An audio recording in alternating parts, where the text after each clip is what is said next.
Hello, my name is Andrew Just, and in this forecast builder scenario we will discuss about thunderstorms and severe weather. First off, some important thunderstorm notes.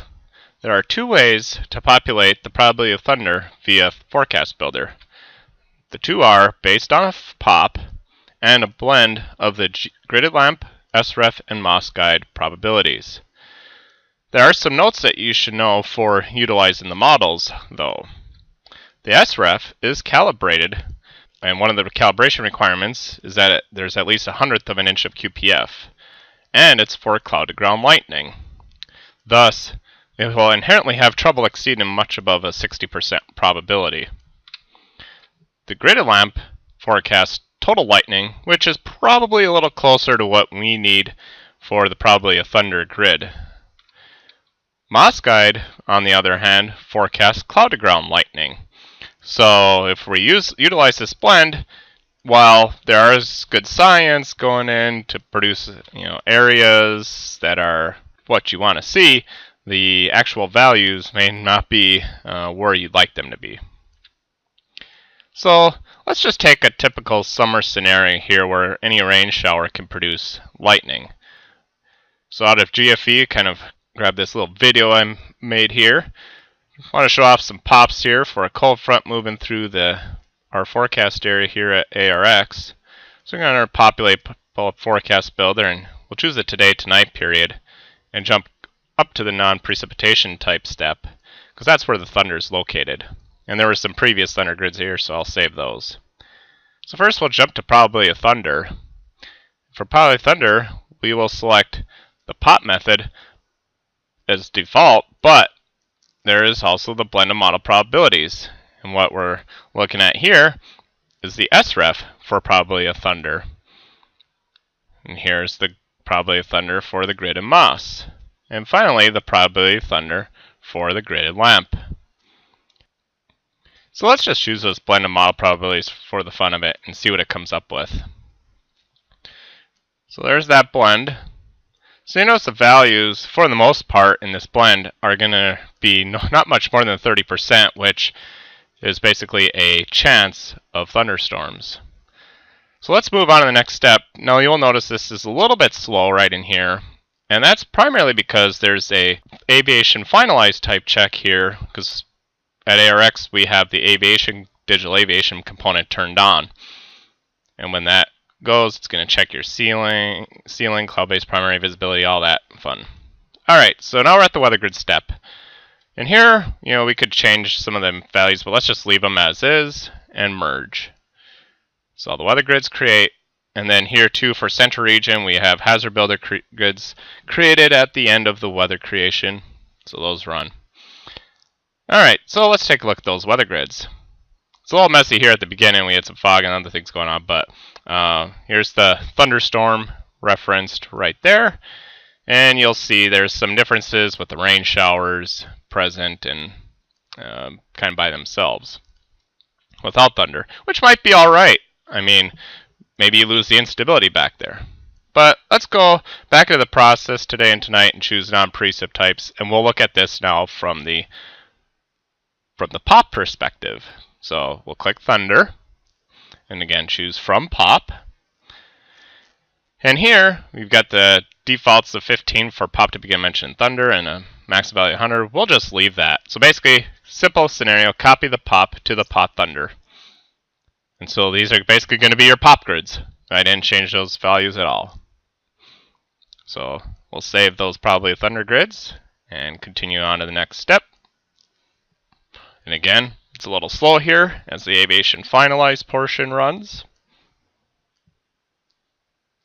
And now we will look at the weather grids. So similarly last time, let's just leave the defaults. Again, the defaults are usually good 90 to 95% of the time. There goes the weather grids created. And again, the hazard builder grids are going to get created here. Alright. So now let's look at these weather grids. In this case, since the probability of precipitation and probability of thunder are identical, in this case we won't see any rain showers by themselves, everything will have thunder.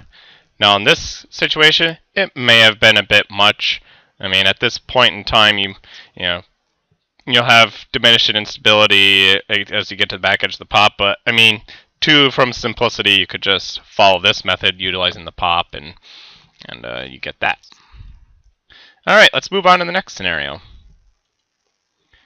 So in this scenario, it's a limited instability one. The idea being that maybe you have a frontogenesis bend in place. There's a little bit of negative EPV in or above that FGen zone that's enough to produce a little lightning.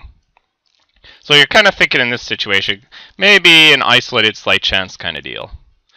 So we'll play the video here. So here's the probability precipitation grids that I created for this fictitious scenario with a QPF as shown. So let's just look over this one afternoon period. Go into Forecast Builder. We'll leave the highlighted time range as defaults and jump to the non-precipitation types, as again that's where Thunder is. So click on Thunder. And for this scenario, we could utilize the blend of model probabilities, but I think we should go to the pop for just this simple scenario because the model probabilities aren't going to be correct.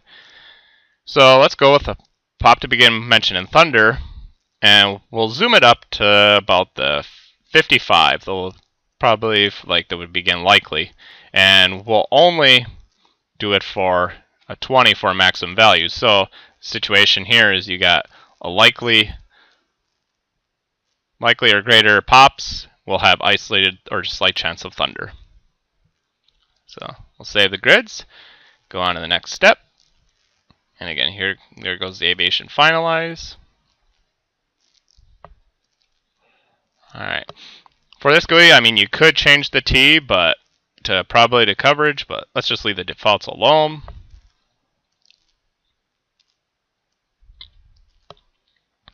And here are the weather grids. So you can see you have the slight chance of T there present everywhere you had the 20% probability precip.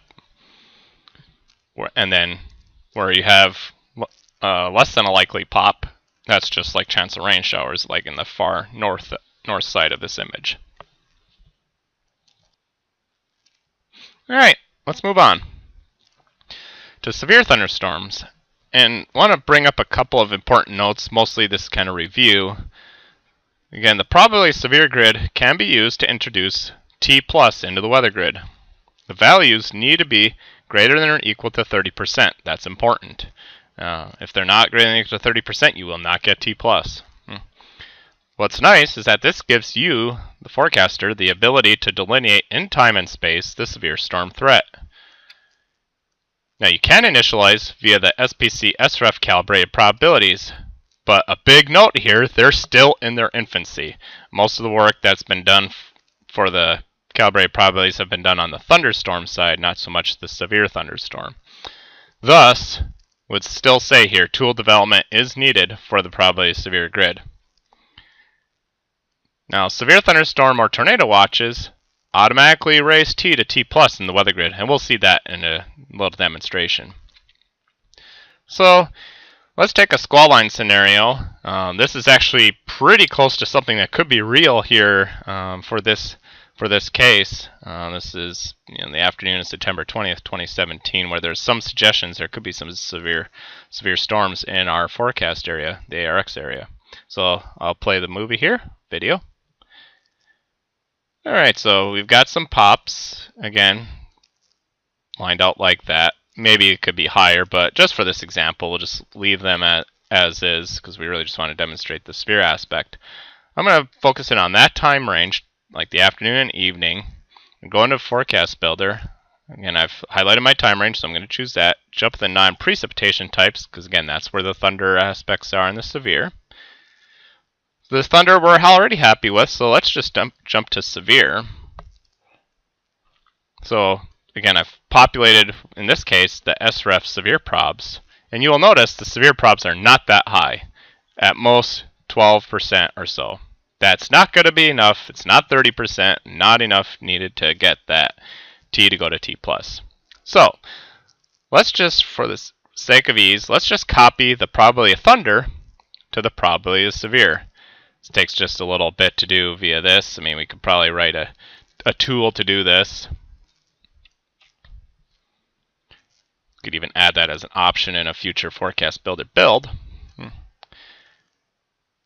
Alright, so now what we're saying is that the probabilities of thunder equal the probabilities of severe, which probably that's not right either. But just to get this point across, that these areas that are 30 to 50 that are shown would basically be that area where you're expecting some potential for severe storms. So let's save that. Now we've got that aviation finalize running again. Alright, and the GUI. Here, just want to go through the options. Again, nothing we need to change there. The T here is automatically going to raise to T+, so we don't have that as an option in the GUI. But there are some optional attributes we may want to add, like large hail and damage of wind. So let's do that. So that will come out in the point and click in your ZFP and other sources from formatters. So here we go. So you see the chance of the chances of showers and thunderstorms, and then you get that damage of winds and large hail only applied to that area where we have delineated 30% or higher probability of severe. Alright, next let's move on to the tornado convective watch. So in this video, I really want to show you how the tornado watch will get automatically ingested into the weather grid.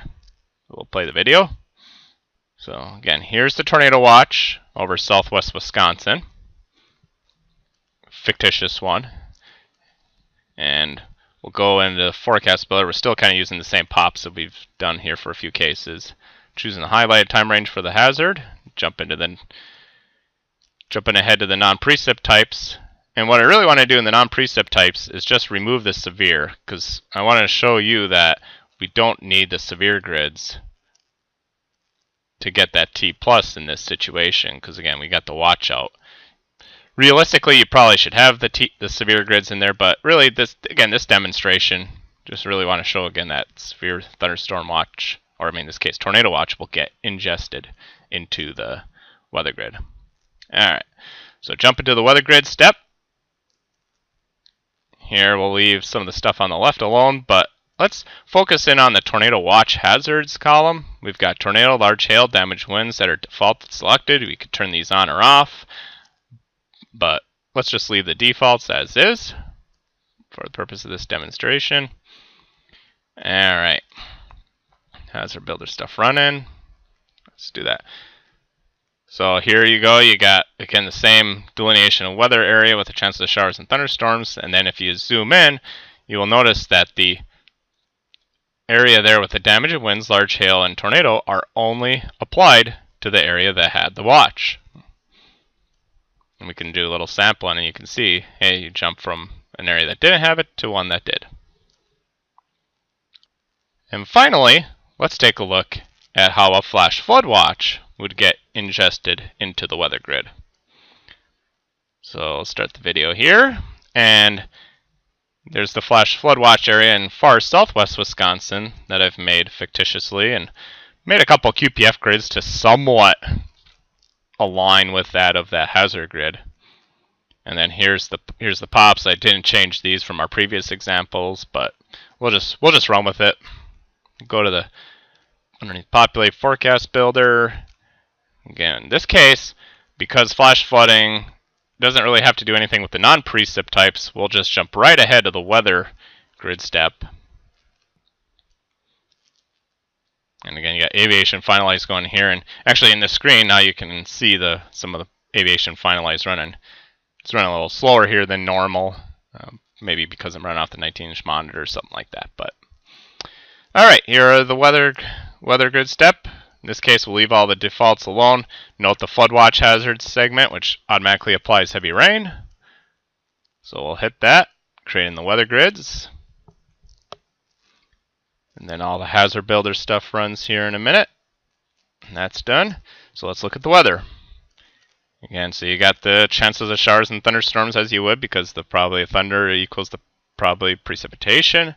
But more specifically, in far southwest Wisconsin, you'll see there's the chance of thunderstorms with the heavy rain attribute.